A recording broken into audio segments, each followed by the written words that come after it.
गुरुचरित्र अध्याय 13वा। श्री गणेशाय नमः। श्री नृसिंह सरस्वती पुढे चालत होते। त्यांच्या मागोमाग शिष्य येत होते। तीर्थयात्रा करीत ते गोदावरी नदीच्या काठावरील मंजरिका या गावी आले। त्या गावात माधवारण्य नावाचे ऋषी वास्तव्यास होते। त्यांनी नृसिंह सरस्वती स्वामीचं दर्शन घेतलं। त्यांना गोड आवाजात अध्यात्मावर आधारित खूप गाणी म्हणून दाखविली। नृसिंह स्वामी प्रसन्न झाले। त्यांनी शुभचिंतन केले। त्यानंतर नृसिंह सरस्वती मंजरिकेहून पुढे निघाले। मागोमाग शिष्य येत राहिले। स्वामी शिष्यांसह वासर ब्रह्मेश्वर या ठिकाणी आले।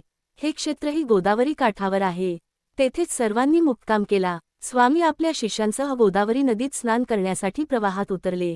त्यांना त्या ठिकाणी असह्य पोटदुखीने विवळणारा एक ब्राह्मण दिसला। तो जमिनीवर गडाबडा लोळत होता। त्याचे अंग चिखलाने माखले होते।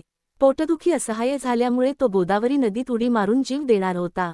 स्वामींना त्या ब्राह्मणाची दया आली। स्वामींनी त्याची आस्थेवाईकपणे चौकशी केली। ब्राह्मणाने सर्व हकीकत त्यांना रडत सांगितली आणि त्याने स्वामींचे पाय धरले। स्वामींनी त्याची सर्व हकीकत ऐकून घेतली।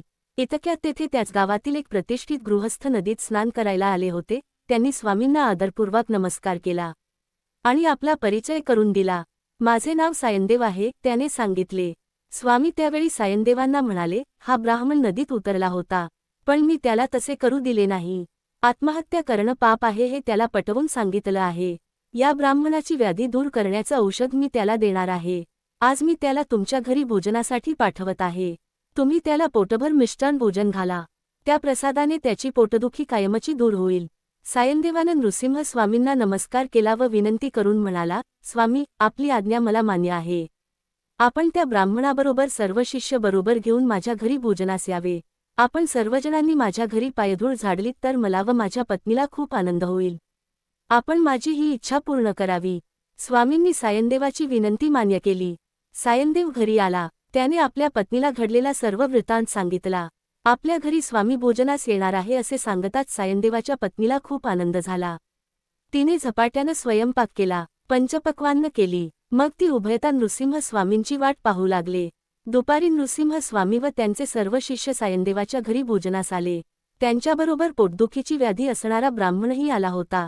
स्वयंपाक तयार होताच सायनदेवाच्या पत्नीने पाने वाढली, अगदी पोटभर जेवा। आजपासून तुमची पोटदुखी संपली। व्याधीची भीती मनातून काढून टाका। सर्वजण हसत खेळत पोटभर जेवले। स्वामींनी सायनदेवाला आशीर्वाद दिला। तो ब्राह्मणही आनंदात होता। त्या ब्राह्मणाची पोटदुखी कायमची गेली। तो रोज स्वामींच्या बरोबर भोजन करू लागला। त्याची प्रकृती सुधारू लागली। अशक्तपणा दूर झाला। स्वामींच्या कृपेने तो सुदृढ झाला।